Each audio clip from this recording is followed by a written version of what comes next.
সংবাদ সবাইকে স্বাগত জানাচ্ছি। আমি ফিরোজ তোহা। শুরুতেই সংবাদ শিরোনাম জানিয়ে দেব এই মুহূর্তে হাতে পাওয়া সর্বশেষ গুরুত্বপূর্ণ আপডেট বাংলা সংবাদ। শুরুতেই থাকছে চূড়ান্ত বিপ্লব ডাকের হুঁশিয়ারি দিলেন আসিফ মাহমুদ। ছাত্র জনতার গণঅভ্যুত্থানে যারা ব্যর্থ করতে চাইবে তাদের বিরুদ্ধে চূড়ান্ত বিপ্লবের ডাক আসবে বলে মন্তব্য করেছেন যুব ও ক্রীড়া উপদেষ্টা আসিফ মাহমুদ। মওলানা ভাসানী বিজ্ঞান ও প্রযুক্তি বিশ্ববিদ্যালয়ের দরবার হলে মওলানা ভাসানী এবং নতুন বাংলাদেশ আলোচনায় এ মন্তব্য করেছেন তিনি। এবারে জানাবো সেনাবাহিনী কতদিন মাঠে থাকবে, যা জানালো সেনা সদর। দেশের পরিস্থিতি স্থিতিশীল রাখতে সরকারের সিদ্ধান্তে আইনশৃঙ্খলা রক্ষাকারী বাহিনীর সহায়তায় সেনাবাহিনী নিয়োজিত রয়েছে। সেনাবাহিনী কতদিন মোতায়েন থাকা প্রয়োজন এ বিষয়ে সরকারি সিদ্ধান্ত নেবে বলে জানিয়েছে সেনা সদর।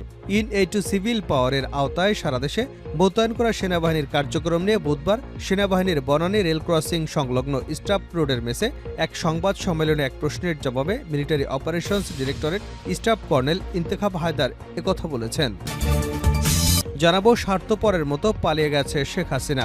ছাত্র জনতার গণঅভ্যুত্থানে শেখ হাসিনার সঙ্গী সাথী ফেলে স্বার্থপরের মতো পালিয়ে গেছে বলে মন্তব্য করেছেন বিএনপির সিনিয়র যুগ্ম মহাসচিব রুহুল কবির রিজভী। তিনি বলেন, শেখ হাসিনা শুধু নিজের ক্ষমতাকে ধরে রাখার জন্য বাংলাদেশের স্বাধীনতা সার্বভৌমত্ব পার্শ্ববর্তী দেশের কাছে জিম্মি দিয়েছিলেন। এখন জনগণের একটাই দাবি, শেখ হাসিনা 2009 সাল থেকে চলতি সালের 5 আগস্ট পর্যন্ত যত চুক্তি করেছেন সেই চুক্তিগুলো অন্তর্বর্তী সরকার প্রকাশ করুক। দেশের কত বড় ক্ষতি করে গেছে তার প্রমাণ আমরা দেখতে চাই। এদিকে রাতে হুইলচেয়ার নিয়ে রাস্তায় আহতরা।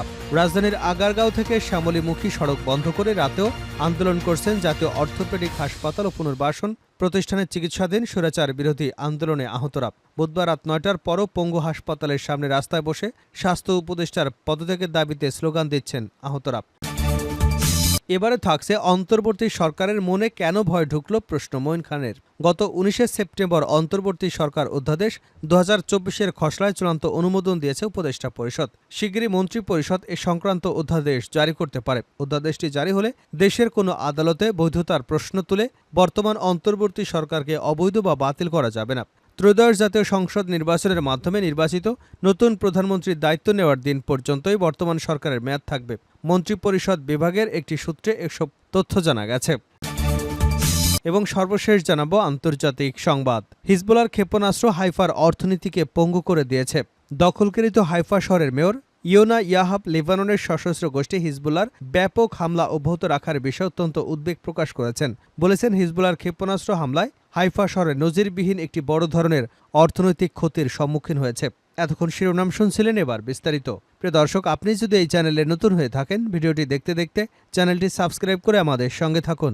আর এই ভিডিও সম্পর্কে আপনি আপনার মূল্যবান মতামতটি কমেন্ট বক্সে জানিয়ে দিন। আর হ্যাঁ প্রিয় দর্শক, জানিয়ে দিন ভিডিওটি কোথা থেকে দেখছেন। চূড়ান্ত বিপ্লব ও ডাকের হুঁশিয়ারি আসিফ মাহমুদের। চূড়ান্ত বিপ্লব ডাকের হুঁশিয়ারি দিলেন আসিফ মাহমুদ। ছাত্র জনতার গণঅভ্যুত্থানে যারা ব্যর্থ করে দিতে চাইবে তাদের বিরুদ্ধে চূড়ান্ত আন্দোলনের ডাক আসবে বলে মন্তব্য করেছেন যুব ও ক্রীড়া উপদেষ্টা আসিফ মাহমুদ। মওলানা ভাসানী বিজ্ঞান ও প্রযুক্তি বিশ্ববিদ্যালয়ের দরবার হলে মওলানা ভাসানী নতুন বাংলাদেশ আলোচনায় এ মন্তব্য করেন তিনি। এরপর বুধবার নিজের ভেরিফাইড ফেসবুক পেজে সেই বক্তব্যের একটি ফটোকার্ড শেয়ার করেন আসিফ মাহমুদ। যুব উপদেষ্টা ওই পোস্টে লিখেছেন, আমরা 5 আগস্ট সশস্ত্র বিপ্লবের ডাক দিতে প্রস্তুত ছিলাম। কেউ যদি রক্তস্নাত এই অভ্যুত্থানকে ব্যর্থ করতে চায়, চূড়ান্ত বিপ্লবের ডাক তাদের বিরুদ্ধেই আসবে। অন্তর্বর্তী সরকারের 3 উপদেষ্টা নিয়োগের পর থেকে একটি পক্ষ প্রশ্ন তুলেছে। এছাড়া তথ্য ও সম্প্রচার উপদেষ্টা নাহিদ ইসলামের একটি সুপারিশপত্র সামাজিক যোগাযোগ মাধ্যম ফেসবুকে ভাইরাল হয়েছে, যার ব্যাখ্যাও দিয়েছেন নাহিদ। এদিকে জগন্নাথ বিশ্ববিদ্যালয়ে আন্দোলনকারী শিক্ষার্থীদের একটি স্লোগান ভিন্নভাবে প্রচার করছে একটি পক্ষ। এসব ঘটনায় শিক্ষার্থীদের বড় একটি অংশ নাহিদ ইসলামের পক্ষ নিয়ে উই আর নাহিদ হ্যাশট্যাগ চালু করেছেন। ধারণা করা হচ্ছে অন্তর্বর্তী সরকার এবং অভ্যুত্থানের সঙ্গে সংশ্লিষ্টদের বিষয়ে যারা বিভিন্নভাবে প্রশ্ন তুলে অভ্যুত্থান ব্যর্থ করবার চেষ্টা চালাচ্ছে তাদের বিরুদ্ধে চূড়ান্ত বিপ্লবের ডাক দেবার হুঁশিয়ারি দিলেন আসিফ মাহমুদ। আলোচনা সভায় অংশগ্রহণের পর সাংবাদিকদের এক প্রশ্নের জবাবে নতুন উপদেষ্টা নিয়োগের ক্ষেত্রে তিনি বলেন, আমরা মনে করি যাদের নিয়োগ দেওয়া হয়েছে তারা জনগণের আকাঙ্ক্ষার পক্ষেই যাবেন। আপনারা এই সরকারের উপর আস্থা রাখতে পারেন। এই সরকার জনগণের আকাঙ্ক্ষা বাস্তবায়ন করবে এবং যারা নিয়োগপ্রাপ্ত হয়েছেন তারাও এই আকাঙ্ক্ষা বাস্তবায়নের মধ্যে শামিল হবেন। সেনাবাহিনী কতদিন মাঠে থাকবে জানালো সেনা সদর। দেশের পরিস্থিতি স্থিতিশীল রাখতে সরকারের সিদ্ধান্তে আইনশৃঙ্খলা রক্ষাকারী বাহিনীর সহায়তায় সেনাবাহিনী নিয়োজিত রয়েছে।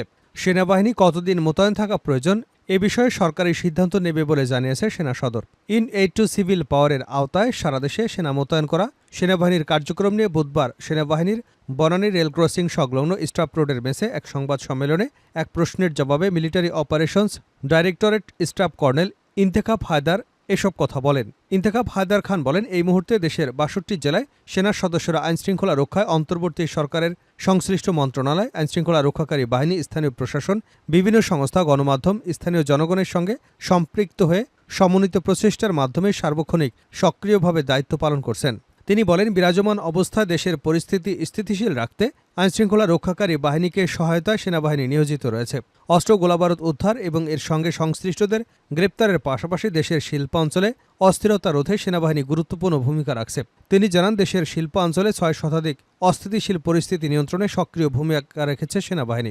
কারখানাগুলোকে চালু রাখতে সংশ্লিষ্ট মন্ত্রণালয়, বিজিএমইএ সহ সংশ্লিষ্ট সবার সমন্বয়ে বিভিন্ন পদক্ষেপ গ্রহণ করা হয়েছে, যার ফলে বর্তমানে দেশের ২০৮৯টি গার্মেন্টস কারখানার মধ্যে প্রায় সবকটি এই মুহূর্তে চালু রয়েছে। স্বার্থপরের মতো পালিয়ে গেছেন শেখ হাসিনা আর রিজভী। ছাত্র জনতার অভ্যুত্থানে শেখ হাসিনা সঙ্গী সাথী ফেলে স্বার্থপরের মতো পালিয়ে গেছে বলে মন্তব্য করেছেন বিএনপির সিনিয়র যুগ্ম মহাসচিব রুহুল কবির রিজভী। তিনি বলেন, শেখ হাসিনা শুধু নিজের ক্ষমতাকে ধরে রাখার জন্য বাংলাদেশের স্বাধীনতা, সার্বভৌমত্ব পার্শ্ববর্তী দেশের কাছে জিম্মি রেখেছিলেন। এখন জনগণের একটাই দাবি, শেখ হাসিনা ২০০৯ সাল থেকে চলতি সালের ৫ আগস্ট পর্যন্ত যত চুক্তি করেছে সেই চুক্তিগুলো অন্তর্বর্তী সরকার প্রকাশ করুক। তিনি দেশের কত বড় ক্ষতি করে গেছেন তার প্রমাণ তো আপনারা দেখতেই পাচ্ছেন। রাজধানীর বনানীতে চক্ষু সেবা ক্যাম্পের উদ্বোধনকালে রিজভী এসব কথা বলেন। বিএনপির ভারপ্রাপ্ত চেয়ারম্যান এবং আমরা বিএনপি পরিবারের প্রধান পৃষ্ঠপোষক তারেক রহমানের নির্দেশনায় জুলাই গণহত্যায় চক্ষু হারানো, চক্ষু ক্ষতিগ্রস্ত নিম্নবিত্ত মানুষের চক্ষু সেবার উদ্দেশ্যে প্রখ্যাত বিশেষজ্ঞদের সমন্বয়ে বিনামূল্যে সেবা ক্যাম্পের আয়োজন করে আমরা বিএনপি পরিবার। ভারতে আদানির সঙ্গে আওয়ামী লীগ সরকারের বিদ্যুৎ চুক্তির প্রসঙ্গে রিজভী বলেন, এটি ছিল অত্যন্ত অসম চুক্তি, অত্যন্ত অন্যায় চুক্তি। আদানির কাছ থেকে যে বিদ্যুৎ কেনা হয় সেটা ১ ইউনিটের দাম ১২ টাকা। পৃথিবীর কোথাও এত দামে বিদ্যুৎ কেনা হয় না। তিনি আদানির সঙ্গে চুক্তি করেছিলেন একটা অসৎ উদ্দেশ্য নিয়ে। তাকে যদি কখনো পালাতে হয় তাহলে আদানি তাকে অর্থায়ন করবে। জনগণের কল্যাণের জন্য শেখ হাসিনা আদানির সঙ্গে কোনো চুক্তি করেনি, না হলে আদানি কেন হুমকি দেবে। এ সময় আরও উপস্থিত ছিলেন বিএনপির স্বাস্থ্য বিষয়ক সম্পাদক ডক্টর রফিকুল ইসলাম সহ আরও অনেকে। রাতেও হুইলচেয়ার নিয়ে রাস্তায় আহতরা। রাজধানীর আগারগাঁও থেকে শ্যামলীমুখী সড়ক বন্ধ করে রাতেও আন্দোলন করছে জাতীয় অর্থোপেডিক হাসপাতাল এবং পুনর্বাসন প্রতিষ্ঠানে চিকিৎসাধীন স্বৈরাচার বিরোধী আন্দোলনে আহতরা। বুধবার রাত ৯টার পর পঙ্গু হাসপাতালের সামনে রাস্তায় বসে স্বাস্থ্য উপদেষ্টারা পদত্যাগের দাবিতে স্লোগান দিচ্ছেন তারা। আহতরা হুইলচেয়ারে কেউ ভাঙা পা নিয়েই একটি চেয়ার পেতে বসে আছেন। তাদের দাবি, উপদেষ্টারা না আসা পর্যন্ত রাস্তা ছাড়বে না এবং হাসপাতালের ভেতরে ফিরেও যাবেন না। আহত ব্যক্তিরা সড়কে অবস্থানে বিক্ষোভ করায় আগারগাঁও থেকে শ্যামলী সড়কে যান চলাচল বন্ধ হয়ে গেছে। এতে ওই এলাকায় যানজট তৈরি হয়েছে। পুলিশ ঘটনাস্থলে গিয়ে পরিস্থিতি নিয়ন্ত্রণের চেষ্টা করেছে। এর আগে দুপুর ১:২০ দিকে তারা সড়কে নেমে আসেন, ফলে শ্যামলীমুখী গাড়ির চাপ বাড়তে থাকে এবং যানজটের সৃষ্টি হয়। এ সময় হাসপাতালের গেটের সামনে বিপুল সংখ্যক পুলিশ অবস্থান নেয়। এছাড়া বিকাল ৩টায় সেনাবাহিনীও ঘটনাস্থলে আসে।